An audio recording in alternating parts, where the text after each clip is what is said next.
ఎందుకు వచ్చావు ఇక్కడికి? వెళ్ళు. అంటే మీరు వర్షంలో తడుస్తున్నారు కదా అని. నేను వర్షంలో తడిస్తే నీకేంటి? నేను చేస్తే నీకేంటి? అసలు నువ్వెవరు? పదే పదే ఎందుకు నా ఎదురు పడుతున్నావు?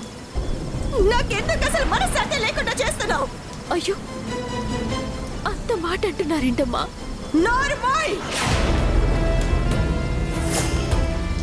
నీకు ఎన్నిసార్లు చెప్పాలి నన్ను అలా పిలవద్దని? నువ్వు నన్ను అలా అంటుంటే నా ఒళ్ళంతా కంపర వేస్తోంది.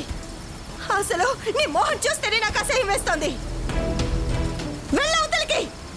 వెళ్తాను మేడం, కానీ మీరిలా వర్షంలో తడిస్తే మీ ఆరోగ్యం ఏమవుతుంది చెప్పండి? నా మాట వినండి, వర్షంలో తడవకుండానైనా ఉంటారు. ఈ గొడుగు తీసుకోండి మేడం. ఎందుకే ఎందుకే ఇలా నటించి మనుషుల్ని చంపుతారు? మనుషుల్ని మనసుల్ని బాధ పెట్టడం తప్ప మీలాంటి వాళ్ళకి వేరే పని లేదా? క్షమించండి మేడం, మిమ్మల్ని బాధ పెట్టే పని నేను ఏనాడు చేయలేదు, చెయ్యను కూడా. కాకపోతే మీరే నన్ను అపార్థం చేసుకుంటున్నారు. మీరేంటో మీ బతుకులేంటో కళ్ళారా చూసిన దాన్ని నేను అపార్థం ఎందుకు చేసుకుంటానే?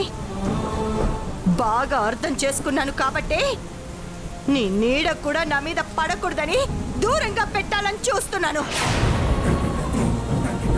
కానీ దరిద్రంలా నేను ఎక్కడికి వెళ్ళినా అక్కడికి దాపరిస్తున్నావు.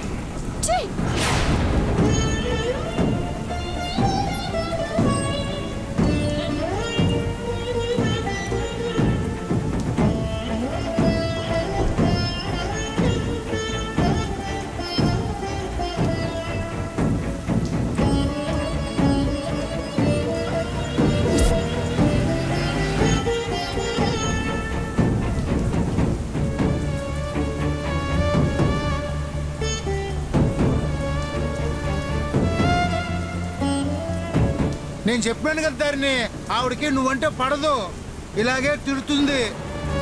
ఆవిడ తిట్టినందుకు నాకు బాధ లేదురా, కానీ ఆవిడ్ని చూస్తుంటే చెప్పుకోలేని సమస్యతో బాధపడుతున్నట్టుగా అర్థమవుతుంది.